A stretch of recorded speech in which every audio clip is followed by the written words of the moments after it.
नमस्कार दोस्तों, मेरा नाम अमृत कुमार और आप देख रहे हैं अमृत बायोपिक यूट्यूब चैनल में। आपका बहुत बहुत स्वागत है। मैं आशा करता हूं कि आप जहां कहीं भी रहें अच्छे और स्वस्थ रहें। आज हम जिस शख्स के बारे में बात करेंगे जिन्हें लोग आध्यात्मिक गुरु के नाम से जानते हैं, जिन्हें पूरे संसार को भारत की संस्कृति, धर्म के मूल आधार और नैतिक मूल्यों से परिचय कराया। उनका एक कथन है, उठो जागो और तब तक ना रुको जब तक लक्ष्य की प्राप्ति ना हो जाए। जी हाँ दोस्तों, आज हम बात कर रहे हैं स्वामी विवेकानंद के बारे में। आज उनके जयंती पर ऐसे महापुरुष को सत सत नमन करता हूँ और उनके पूरे जीवन का विस्तार से जानेंगे इस वीडियो में। तो चलिए वीडियो को स्टार्ट। विवेकानंद का जन्म 12 जनवरी सन 1863 को हुआ। उनका बचपन का नाम नरेंद्र दत्त था। उनके पिता विश्वनाथ दत्त पश्चिमी सभ्यता में विश्वास रखते थे। वे अपने पुत्र नरेंद्र को भी अंग्रेजी पढ़ाकर पश्चिमी सभ्यता के ढंग पर ही चलाना चाहते थे। और उनके माता भुवनेश्वरी देवी थी। उनका माताजी धार्मिक विचारों वाली महिला थी। उनका अधिकांश समय भगवान शिव की पूजा अर्चना में व्यतीत होता था। नरेंद्र की बुद्धि बचपन से ही बहुत तेज थी और उनका परमात्मा को पाने की लालसा भी प्रबल थी। स्वामी विवेकानंद का घर का वातावरण बहुत ही धार्मिक था। दोपहर को घर के सभी स्त्रियां बैठकर कथा वार्ता करती। नरेंद्र बहुत चाव से इस कथा को सुनते। बचपन में ही नरेंद्र महाभारत रामायण के अनेक प्रसंग, कुछ भजन भी याद कर लिए थे। बचपन से ही नरेंद्र को ध्यान का बहुत शौक था और एक बार नरेंद्र को ऐसा ध्यान लगा, उसके पास सांप गुजर गया लेकिन उनको पता नहीं चला। इस हेतु वे पहले ब्रह्मा समाज में गए, किंतु वहां उनके चित्त को संतोष नहीं हुआ। सन 1884 में श्री विश्वनाथ दत्त की मृत्यु हो गई। घर का भार नरेंद्र पर पड़ा। घर की दशा बहुत खराब थी।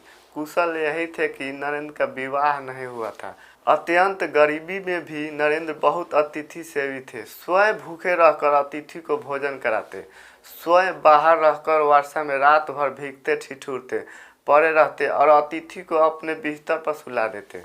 विद्यार्थी जीवन में वे ब्रह्मा समाज के नेता महर्षि देवेंद्र नाथ ठाकुर के संपर्क में आए। स्वामी जी की जिज्ञासा को शांत करने के लिए उन्होंने नरेंद्र को रामकृष्ण परमहंस के पास जाने की सलाह दी। रामकृष्ण परमहंस जी दक्षिणेश्वर के काली मंदिर के पुजारी थे। परमहंस जी की कृपा से स्वामी जी की आत्मज्ञान की प्राप्ति हुआ और वे परमहंस जी के प्रमुख शिष्य बन गए।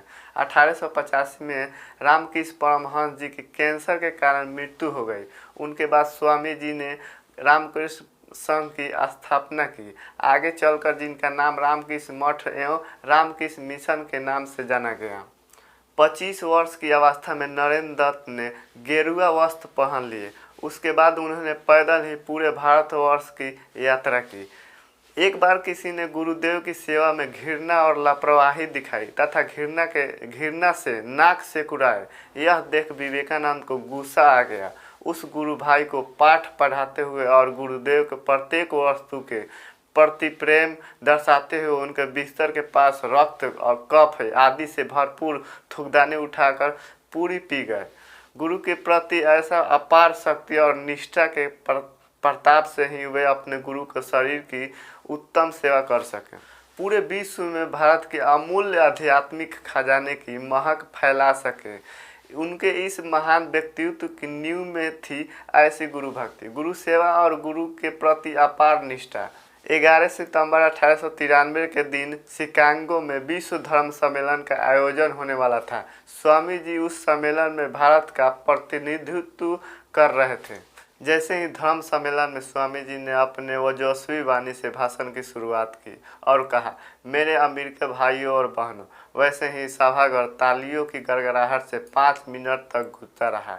इसके बाद स्वामी जी ने अपने भाषण में भारतीय सनातन वैदिक संस्कृति के विषय में अपने विचार रखे, जिससे न केवल अमेरिका में बल्कि विश्व में स्वामी जी की आदर बढ़ गई। स्वामी जी द्वारा दिया गया वह भाषण इतिहास के पन्नों में आज भी अमर है। धर्म संसद के बाद स्वामी जी 3 वर्षों तक अमेरिका और ब्रिटेन में वेदांत की शिक्षा का प्रचार प्रसार करते रहे। 15 अगस्त 1897 को स्वामी जी श्रीलंका पहुंचे, जहां उनका जोरदार स्वागत हुआ। जब स्वामी जी की ख्याति पूरे विश्व में फैल चुकी थी, तब उनसे प्रभावित होकर एक महिला विदेशी उनसे मिलने आई। उस महिला ने स्वामी जी से कहा, मैं आपसे विवाह करना चाहती हूँ। स्वामी जी ने कहा, हे देवी, मैं तो ब्रह्मचारी पुरुष हूँ, आपसे विवाह कैसे कर सकता हूँ। वह विदेशी महिला स्वामी जी से इसलिए विवाह करना चाहती थी ताकि उससे स्वामी जी जैसा पुत्र प्राप्त हो सके, वह बड़ा होकर दुनिया में अपने ज्ञान को फैला सके और नाम रोशन कर सके। उन्होंने महिला को नमस्कार किया और कहा, हे माँ, लीजिए, आज से आप मेरी माँ हैं। आपको मेरे जैसा पुत्र भी मिल गया और मेरे ब्रह्मचर्य को पालन भी हो जाएगा। यह सुनकर वह महिला स्वामी जी के चरणों में गिर गई। 4 जुलाई सन 1902 को स्वामी जी ने बेलोर मठ में पूजा अर्चना की और योग भी किए। उनके बाद वहाँ के छात्रों को योग, वेद और संस्कृत विषय के बारे में पढ़ाया। संध्या काल के समय स्वामी जी ने अपने कमरे में योग करने गए और अपने शिष्यों के शांति भंग करने के लिए मना किए और योग करते समय उनकी मृत्यु हो गई। मात्र 39 वर्ष की आयु में उनकी मृत्यु हो जाती है। उनके जन्म दिवस को पूरे भारतवर्ष में युवा दिवस के रूप में मनाया जाता है। हम ऐसे शिक्षा चाहते हैं जिससे चरित्र निर्माण हो, मानसिक शक्ति का विकास हो, ज्ञान का विस्तार हो और उठो जागो, स्वयं जागकर औरों को जगाओ, अपने मानव जन्म को सफल बनाओ और तब तक नहीं रुको जब तक लक्ष्य की प्राप्ति न हो जाए। तो आशा करता हूँ कि अगर वीडियो पसंद आए तो लाइक करें, शेयर करें और कमेंट में अपनी राय ज़रूर दें, क्योंकि आपका एक लाइक हमको प्यार और एक सब्सक्राइब आशीर्वाद के रूप में मिलता है। जय हिंद।